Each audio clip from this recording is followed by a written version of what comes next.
Bienvenidos metrocíticos y metrocíticas. El día de hoy hablaremos sobre uno de los iconos de Latinoamérica moderna, el BRT, o mejor llamado Bus de Tránsito Rápido.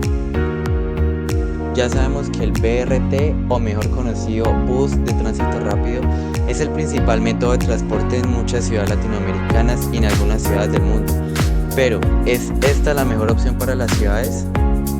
Bueno, primero tenemos que saber cómo pasó este método a ser considerado un sistema masivo de transporte público. Nos remontamos al año 1939, donde se implementó el primer carril bus. Este estaba destinado para mejorar los tiempos de viaje y para segregar los buses del resto del tráfico, que era una de las principales problemáticas del bus corriente, logrando una cierta ventaja al resto de usuarios en la vía y a su vez haciendo que este sea más llamativo y que las personas opten por utilizar el método de transporte. Ya en los años 70, en la avenida Henry J. Shirley, que conecta a Washington con Woodbridge, Virginia, se destina un carril exclusivo con otro tipo de uso. Ya en este caso se utilizaba para transporte regional. En esta década se lograron bastantes avances como la inclusión de paraderos dentro de los corredores exclusivos del bus, como lo hicieron en Lima, Perú. Este se implementó en el corredor Paseo de la República.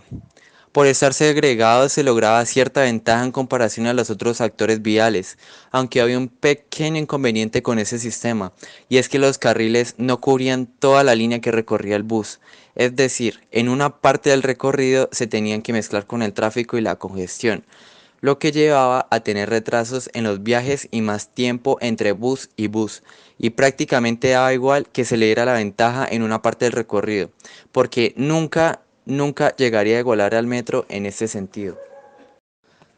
Pero entonces, ¿quién convirtió esto en lo que hoy conocemos como el sistema que puede ser alternativo al metro? Bueno, esto en realidad ha sido un lugar en concreto, Curitiba, Brasil. Allí se construyó sobre lo ya construido, se mejoró y se adaptó para las ciudades que no tenían presupuesto para un metro, tomando lo bueno del metro y aumentando la capacidad de los buses, logrando así una opción barata y alternativa al metro en ciudades pequeñas. En la proyección de la construcción del sistema de bus de Curitiba se incluyó por primera vez la construcción de un corredor totalmente exclusivo para el paso de los buses, eliminando así el problema de atasco de los buses a la hora de pasar por un lugar concurrido. Al igual que el metro, se crearon estaciones en las cuales se tenía que pasar por unos validadores para pagar el pasaje y así no tener que pagarlo a la hora que llegue el bus, logrando cierta agilidad de embarque y desembarque, mejorando sustancialmente los tiempos de viaje. Este hizo las funciones del metro en Curitiba y funcionó muy bien. Y hoy en día en la ciudad la mayoría de los viajes se hacen por este método, teniendo un alto uso con buena eficiencia en su servicio. Por primera vez se pensó en un sistema de bus metrizado, es decir, aprovechando las ventajas de la infraestructura barata del bus y tomando el principio del metro, de contar con validadores en la entrada de sus estaciones y saliendo bien el experimento. En este punto se pensó que el BRT era la octava maravilla del mundo, debido a sus bajos costos y su gran parecido al metro, que era el principal método de transporte masivo de la época. Por eso se implementó en muchos lugares del mundo, sobre todo en Latinoamérica gracias a sus pros. Y si funcionó en Curitiba, ¿por qué no ha funcionado en muchas ciudades latinoamericanas? Este tipo de transporte público prosperó en Curitiba debido a su baja densidad demográfica y sus condiciones políticas en el momento de su implementación, mientras que en Bogotá o muchos lugares también se implementó pero fracasó totalmente, y en lugar de mejorar la movilidad la terminó de empeorar. Si analizamos el ejemplo de Curitiba y de Bogotá, se pueden ver bastantes abismos entre una y otra. Por ejemplo, Bogotá tiene más de 8 millones de habitantes y evidentemente no es nada comparable con Curitiba, que tenía 600.000 habitantes en la planeación de su primera línea. Así que esta alternativa no es viable para todos, se podría decir. Existen varias razones. En primer lugar, los buses tienen una capacidad máxima, limitando así el número de pasajeros por minuto, colapsando el sistema en ciudades donde la demanda es mucho mayor que la oferta, como sucede en Bogotá.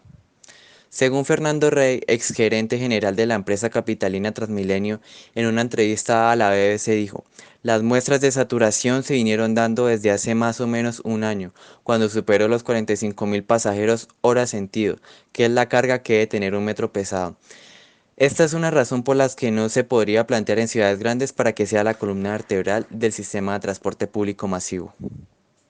La empresa estatal de transporte público Transantiago de la capital chilena es otra situación que se podría decir fracasó. Debido al aumento de tiempo de viajes y la baja rentabilidad, fueron un caldo de cultivo para que los capitalinos y el mismo gobierno chileno pensaran en otras alternativas más eficientes y menos costosas a largo plazo. El exministro de Transportes y Telecomunicaciones chileno, Pedro Pablo Errázuriz, afirma que esperar que el transporte público se convierta en una buena noticia es difícil. Desventajas de la implementación del BRT. En Curitiba funciona eficientemente ese sistema, pero no hay que mentirnos, ya esta ciudad no es la misma con la que se planeó el sistema inicialmente. Ha habido un aumento exponencial de la población, pasando de 600.000 habitantes, momento en el que se inauguraron los primeros corredores, a 1.9 millones de habitantes, y contando su área metropolitana sería un total de 3 millones de personas. Por eso, en los últimos años ha aumentado el descontento hacia el uso de este tipo de transportes. Según declaraciones hechas por Faria, habitante de Curitiba, al medio BBC, hay una pérdida de usuarios porque se facilitó el acceso al vehículo individual, pero también porque el sistema de transporte alcanzó sus límites en varios trayectos. Y no es solo Faria, sino un sector bastante grande en la ciudad que ya prefiere utilizar transporte individual, debido a la saturación de las rutas más importantes y a la gran cantidad de transbordos para llegar a un destino. Esta es la situación de Leandro Carvalho, que para ir de su casa a su trabajo en el BRT se demora 1 hora y un poco más, a comparación de la bicicleta que le lleva 20 minutos hasta el trabajo. Otra desventaja es el mantenimiento del BRT, que puede llegar a ser mucho más costoso a largo plazo que la infraestructura inmobiliaria férreos. Por ende, las tarifas del transporte van a ser mucho más volátiles comparadas con las de un sistema férreo. Pero igual, de todas maneras, se implementó en muchas ciudades, siendo esta la principal forma de transporte público. Y en ciudades como Bogotá, este ha sido un fracaso, llegando a su tope máximo de capacidad, llegando a verse incluso trancones entre los mismos buses en el carril exclusivo. Al igual que en horas pico, los buses van llenos, llevando a más personas a las que se pueden llevar según las normas. Y esta realidad no solo en la capital colombiana, sino también en Río de Janeiro, Yakarta, Ciudad de México, Santiago de Chile, entre otras. Y a todas estas, entonces, ¿el BRT es el enemigo o el redentor de nuestras ciudades? El BRT perfectamente se podría implementar en ciudades de menos de 2 millones de habitantes sin mayores problemas, ya que hay que abonar su practicidad al momento de implementarlo, aunque no puede mover tanta gente y tiene un límite de capacidad.